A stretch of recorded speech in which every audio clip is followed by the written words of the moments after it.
India likely to be declared polio-free by World Health Organization if no cases reported today. WHO deems the country polio-free if it does not have a case of polio for 3 consecutive years.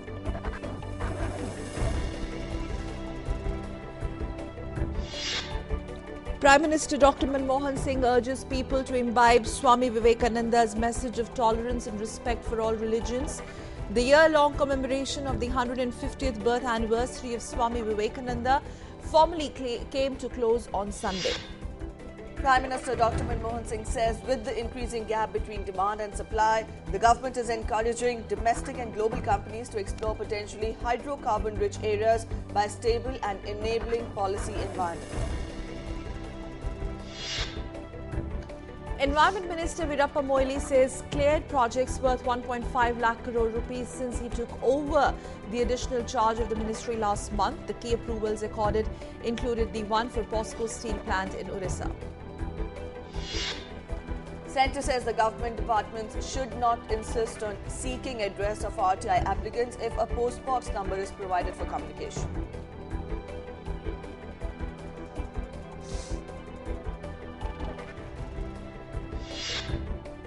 Coal Ministry seeks suggestions from stakeholders in the draft bid document pertaining to coal mines to be auctioned for ensuring greater transparency.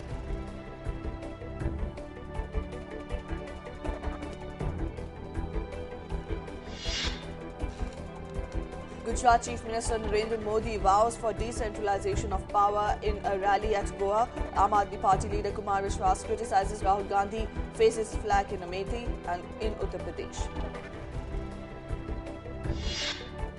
Prime Minister Dr. Manmohan Singh to inaugurate the annual conference of State Minorities Commission on the theme Assessing the Impact of PM's 15-point program in New Delhi. Union Minister for Minority Affairs K. Rahman Khan will preside over the conference. Prime Minister Dr. Manmohan Singh to lay the foundation stone for 2,800 megawatt nuclear power plant at Gorakhpur village in Fatehabad district in Haryana. Once constructed, this will be India's largest nuclear plant. President Pranab Mukherjee expresses concern over the dwindling numbers of some of India's indigenous tribes. He calls for development policies in line with their way of life.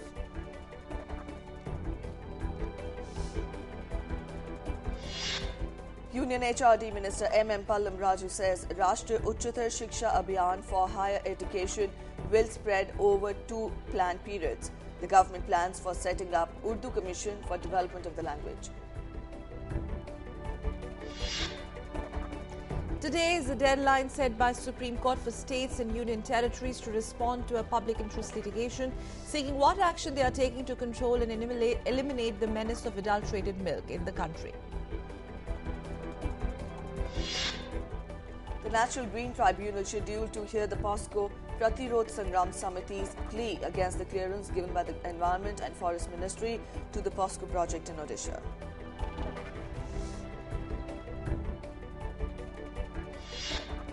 Sheikh Hasina sworn in as Bangladesh Prime Minister for the 3rd time along with her 48-member cabinet.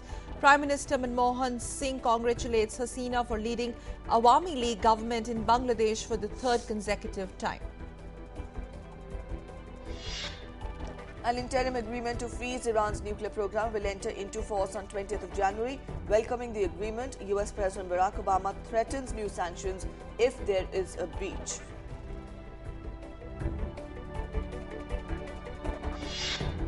In Indonesia, over 25,000 people flee their homes following a series of eruptions and lava flow from a volcano. Mount Sinabung is one of 129 active volcanoes in Indonesia, located in the Pacific Ring of Fire.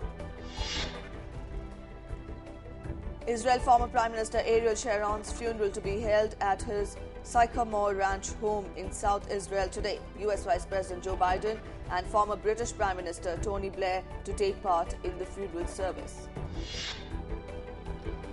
Indian team led by skipper Dhoni departs for New Zealand to compete in a 5-match ODI series starting on 19th of January in Napier. The 30-day tour starts with limited overs contest followed by 2 test matches. Season's first Grand Slam tennis tournament, the Australian Open, begins in Melbourne from today. Ace Indian shuttler Somdev Devbarman, Leander Pace, Mahesh Bhupati, Rohan Bopanna, Yuki Bhamri and Divij Sharan and also Sania Mirza will represent India. The festival of Lohri to be celebrated across the North India to mark the winter solstice and commemorate the traditional onset of the harvest season in Punjab. President and Prime Minister greet the nation on the occasion of Lohri, Makar Sankranti, Bihu and Pongal.